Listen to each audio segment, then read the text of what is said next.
And we are back live. This morning we're going to talk a little bit about dreaming and why we dream.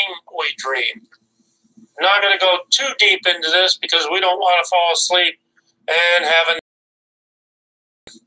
some of our information this morning comes from Dr. Michael Breus from the Sleep News. And not all dreaming is the same. It runs the gamut of human experience, incorporating a dizzying range of emotions and events, often with elements of the bizarre.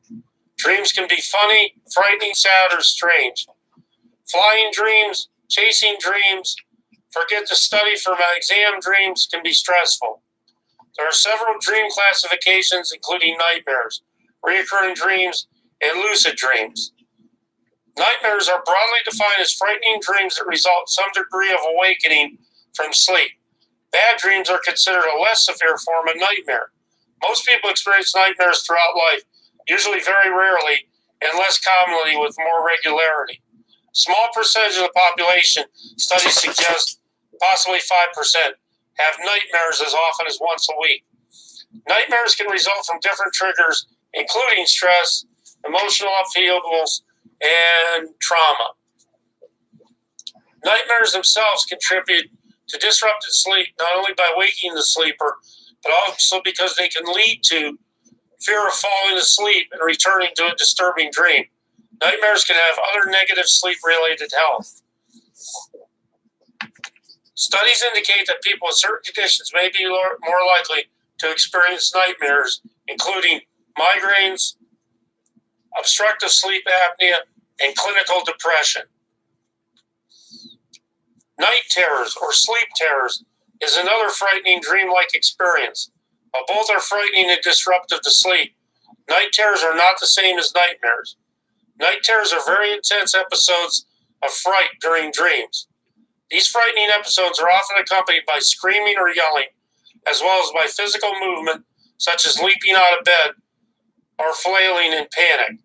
Research suggests that sleep terrors occur during non-REM dream sleeping, while nightmares tend to happen during REM sleep. Adults do experience night terrors, but they are somewhat more common in children. As many as 6% of children experience night terrors, most often between the ages of 3 and 12. Night terrors sometimes run in families. There may be a genetic disposition to night terrors. There's also a relationship, possibly, between sleep apnea, enlarged tonsils, and enlarged adenoids in children. Lucid dreams are an especially fascinating form of dream. In lucid dreams, the dreamer is aware of the fact that he or she is dreaming and often can manipulate or control the dream. Research links lucid dreaming to unusually elevated levels of brain activity. Studies have found that lucid dreamers display significantly higher brainwave frequencies than non-lucid dreamers, as well as increased activity in parts of the frontal lobe. This area of the brain is deeply involved with conscious awareness, sense of self, as well as language and memory.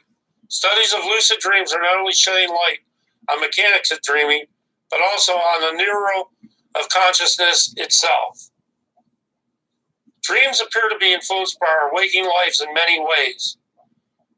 Theories about why we dream include those that suggest dreaming is a means by which the brain processes emotions, stimuli, memories, and information that's been absorbed throughout the waking day. According to research, a significant percentage of people who appear in dreams are known to the dreamer. One study, more than 48% of dream characters were recognizable by name to dreamers. Another 35% of characters are identifiable to dreamers by their generic social role or relationship, as a friend, doctor, or police officer, for example. Fewer than one-fifth of dream characters, 16%, were unrecognizable to dreamers. Other research indicates that a majority of dreams content related to memories about the self as opposed to episodic memories, which deal with events and details such as locations and times. There's a body of study that suggests our waking lives have great influence over the content of our dreams. Pregnant women dream about pregnancy and childbirth. Hospice workers act as caregivers to others, dream about the experiences of caregiving and the people for whom they care. There's also fascinating research that shows our capacity to dream beyond our waking experience. In profound ways, dream reports of people born paralyzed reveal that they walk, swim, or run in their dreams as often as people without paralysis. Dream reports of people born deaf indicate they often hear in their dreams. These reports may read credulence to the theory that dreams serve as a broad virtual reality model of waking life, a proto-consciousness that instructs and supports survival and growth. That's a lot to take in, boy, I'll tell you what.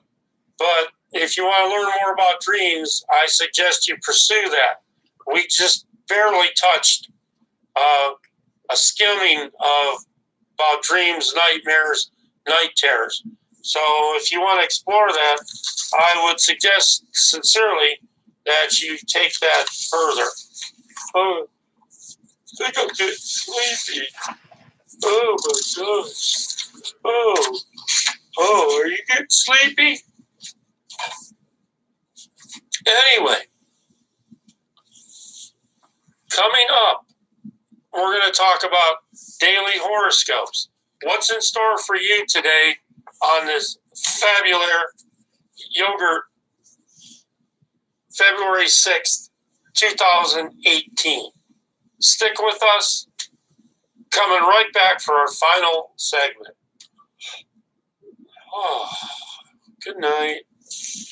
Yeah. Good night, everybody. Oh, feel like dreaming. Oh, we'll be back.